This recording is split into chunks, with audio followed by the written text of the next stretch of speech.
Assalamualaikum warahmatullahi wabarakatuh.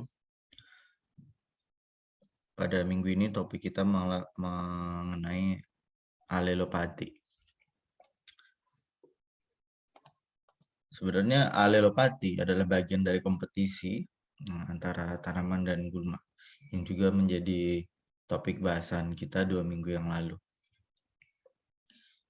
Kompetisi antara tanaman itu salah satunya adalah sebuah interaksi atau interaksi biokimiawi yang bersifat kompetisi berupa mengeluarkan senyawa beracun ke lingkungan oleh salah satu tanaman yang kemudian menyebabkan gangguan terhadap tanaman lain. Ya, gangguan tersebut dapat berupa gangguan biji dalam berkecambah.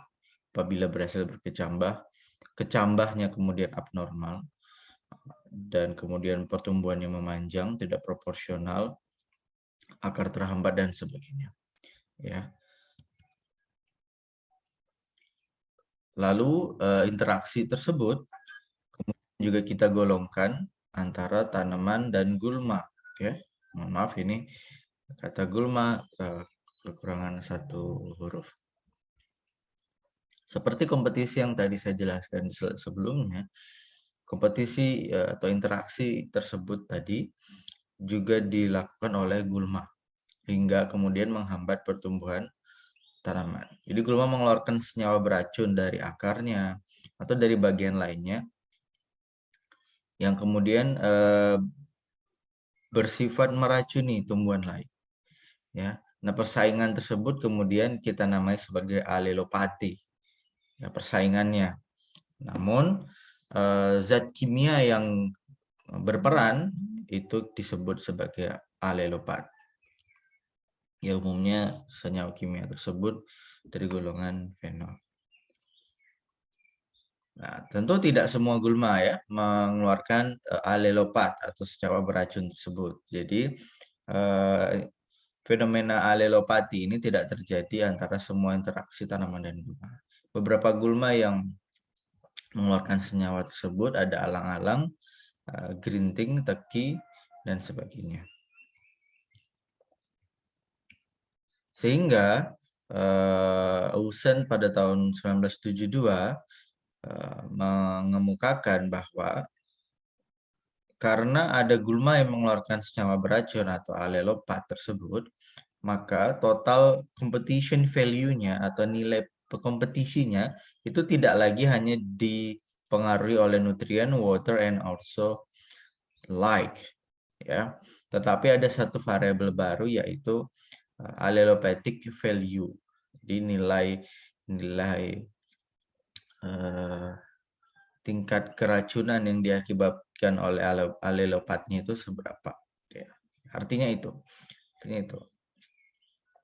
Berarti gulma-gulma yang mengeluarkan alelopat itu tidak hanya berkompetisi secara nutrien, nutrisi, air, dan juga cahaya, tapi juga kompetisi dia juga melibatkan alelopatnya.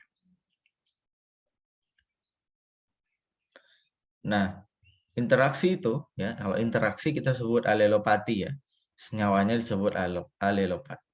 Interaksi tersebut itu tentu tidak serta-merta pasti akan merugikan tanaman ya, tergantung pada beberapa hal seperti kerapatan gulma. Ada berapa banyak gulma di sekitar tanaman budidaya. Ya, jika hanya satu tentu akan punya efek yang berbeda dengan jika jumlah gulmanya ada banyak ya. Kemudian jenis gulmanya apa? Itu mempengaruhi senyawa alelopatnya yang dikeluarkan apa. Kapan munculnya? Apabila gulma itu muncul ketika tanaman sudah akan dipanen ya, tentu itu tidak merugikan ya. Berapa lama hingga dikendalikan gulma itu muncul?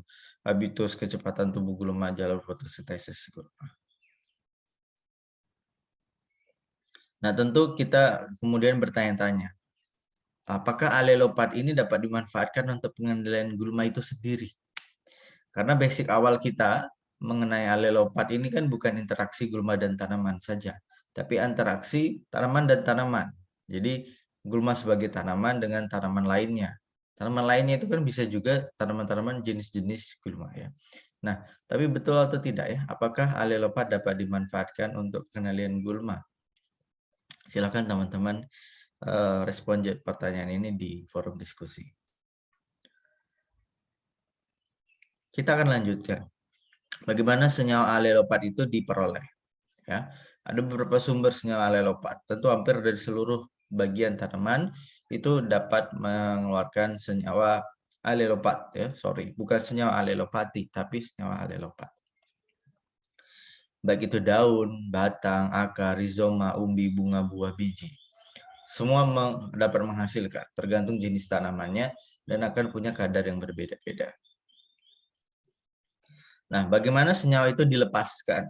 Nah, ini penting ya, karena kita akan mencegah terjadinya alelopati dengan cara mempelajari bagaimana alelopatnya dilepas dan menghindari itu.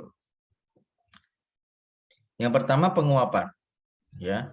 Beberapa genus yang melepas senyawa alelopat dengan penguapan ada Artemisia, Eucalyptus sativa, ya. Senyawa yang dilepas termasuk dalam golongan terpenoid. Senyawa ini diserap oleh tumbuhan di sekitarnya dalam bentuk uap, ya, bentuk embun, dan dapat pula masuk ke dalam tanah dan akan diserap oleh akar. Jadi bentuknya adalah uap. Secara bentuk ini akan lebih mudah menyebar. Tetapi apakah kemudian efek racunnya atau efek gangguannya akan juga tinggi? Nah, itu dia. Oke, berikutnya ada eksodat akar. Ya, banyak terdapat senyawa kimia yang dapat dilepaskan oleh akar. Jadi alelopat yang tipe ini dilepaskan oleh akar. Oleh akar, jenis-jenis senyawanya beberapa adalah asam benzoat, sinamat, dan juga fenolat. Kemudian pelepasan dengan pencucian. Pencucian ini melibatkan hujan. Jadi atau embun, ya. Ketika ada hujan atau tetesan embun mengalir, terjadi pencucian. Senyawa alelopat yang ada di permukaan tanaman tercuci. Contohnya ada Chrysanthemum yang sangat beracun, sehingga tanaman lain tidak dapat hidup di bawah naungan tanaman ini. Karena ketika tercuci embun atau air hujan, maka alelopatnya akan berkumpul di tanah yang ada di bawah. Pelepasan senyawa alelopat juga dapat terjadi dengan pembusukan organ tumbuhan. Jadi pembusukan ini biasanya terjadi ketika tanaman-tanamannya sudah mati, ya. Setelah tanaman mati itu ada salah satu sifat di mana permeabilitas membrannya itu jadi hilang, sehingga tanaman yang sudah mati itu lebih mudah melepas senyawa-senyawa kimia, termasuk senyawa alelopat yang ada di padanya, yang ada dalam tubuhnya. Kan kemudian terlepas, tercuci, terikut air, dan sebagainya. Karena itu ada beberapa kasus di mana tanaman-tanaman budidaya mengalami penghambatan pertumbuhan, ternyata karena mengalami penghambatan padahal tidak ada gulma di sana. Ternyata karena gulma-gulma sebelumnya yang kemudian sudah mati itu busuk dan berada di dalam tanah yang sama. Itu melepaskan alelopat saat pembusukan. Jadi kita perlu sadari beberapa tanaman yang akan melepaskan alelopat ketika busuk. Maka tanaman itu jangan dibiarkan berada di dalam tanah. Nah, tidak hanya ketika masih hidup, ya. Tanaman juga bisa menghasilkan alelopat berarti ketika tanaman itu sudah mati. Dan tidak hanya bagian atas permukaan tanah yang bisa menghasilkan alelopat, tapi juga bagian-bagian yang ada di dalam tanah. Ya, contohnya ada alang-alang dan teki. Itu ketika masih hidup mengeluarkan senyawa alelopat lewat organ di bawah tanah. Tapi ketika sudah mati, organ-organnya yang ada di permukaan tanah pun juga melepas alelopat. Beberapa gulma yang berpotensi sebagai alelopati, ya, ada beberapa jenis dan beberapa ada di sekitar kita. Oke, sampai di sini ada diskusi kedua. Jadi kita membahas mengenai tipe-tipe pelepasan senyawa alelopat, ya. Nah, tipe yang mana yang paling merugikan menurut teman-teman? Apakah tipe-tipe yang melalui pembusukan, ataukah yang penguapan, atau eksudat akar, atau apa yang paling merugikan, dan bagaimana mencegah kerugiannya itu. Jadi pilih yang salah satu, mana tipe pelepasan yang paling merugikan, kemudian beri argumen teman-teman bagaimana cara mencegah kerugian tersebut. Oke, di forum diskusi. Nah, apa yang kemudian dilakukan oleh Alelopat? Penghambatannya seperti apa? Ada penghambatan penyerapan hara, ya, dengan menurunkan kecepatan penyerapan ion-ion oleh tanaman, menghambat pembelahan sel-sel akar tumbuhan, menghambat pertumbuhan, yaitu dengan mempengaruhi pembesaran sel tumbuhan.